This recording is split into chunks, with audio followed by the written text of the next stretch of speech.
Assalamualaikum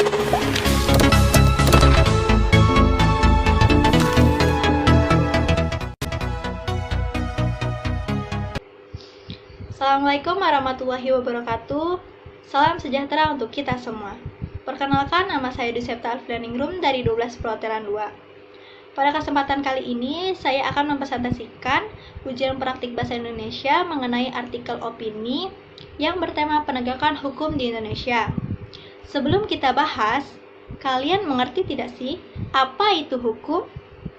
Hukum adalah peraturan yang berupa norma dan sanksi yang memiliki tujuan mengatur tingkah laku manusia untuk menjaga ketertiban, perdamaian, dan mencegah terjadinya kekacauan.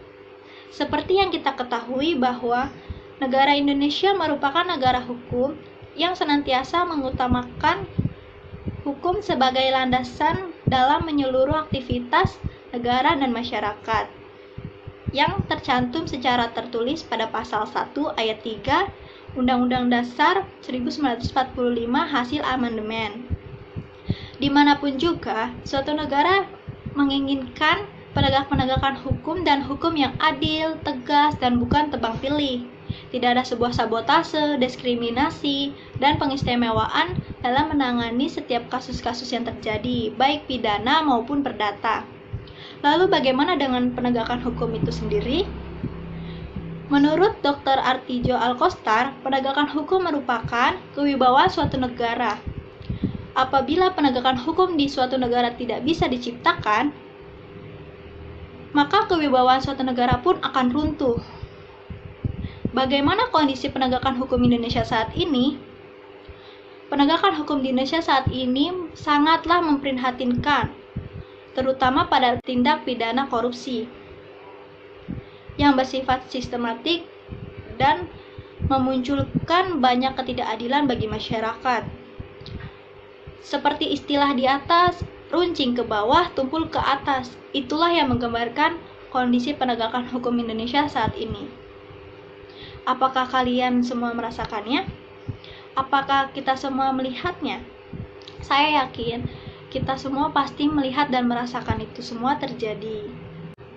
Pandangan saya sendiri terhadap penegakan hukum di Indonesia adalah bisa diakui bahwa hukum-hukum di Indonesia baik secara tertulis maupun secara tidak tertulis itu benar-benar sangat kompleks. Baik hukum yang paling sederhana hingga sangat kompleks itu ada di Indonesia.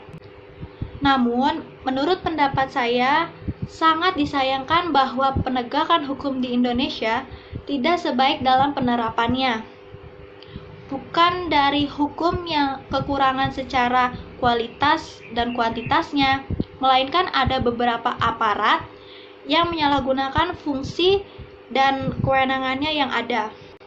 Terkadang justru suatu hukum di Indonesia digunakan untuk menjatuhkan pihak yang sebenarnya benar, melainkan atau untuk memenangkan pihak lain yang sebenarnya dia salah atau tidak sesuai dengan prinsip Pancasila. Hukum yang seharusnya menjadi alat pembaharuan masyarakat kini menjadi semacam mesin pembunuh karena didorong oleh perang hukum yang morat-marit. Sebagai contoh kecil, apabila kita melihat perkembangan Indonesia saat ini, suatu hukum di Indonesia digunakan untuk menjatuhkan pihak yang kontra dengan pemerintah, sedangkan pihak yang pro dengan pemerintah, walaupun dia benar-benar salah, dia tidak segera ditindaklanjut atau tidak mendapat pengadilan sesegera mungkin. Misalnya seperti ini, ada kasus-kasus yang terjadi. Ada seorang anak di bawah umur yang mencuri sendal bolong milik perusahaannya dan seorang nenek-nenek yang mencuri atau mengambil 3 buah di kakao. Itu langsung ditangkap dan dihukum seberat-beratnya. Sedangkan pemerintah atau pejabat yang melakukan korupsi uang miliaran juta milik negara itu berkeliaran sebebas-bebasnya tanpa ditindaklanjuti. Kapankah ini semua akan berakhir? Kondisi buruk seperti ini sangatlah merugikan bagi kita semua. dan dapat berpengaruh terhadap kekuatan demokrasi Indonesia.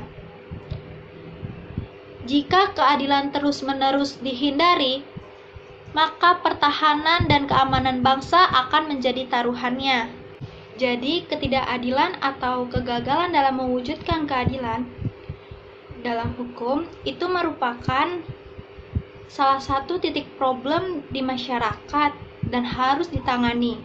Dan negara pun harus memiliki blueprint atau kertas biru untuk mewujudkan cita-cita bangsa.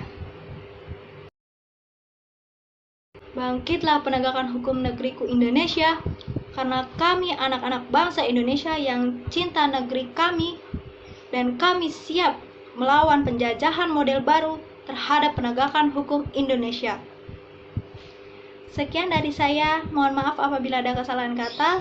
Wassalamualaikum warahmatullahi wabarakatuh.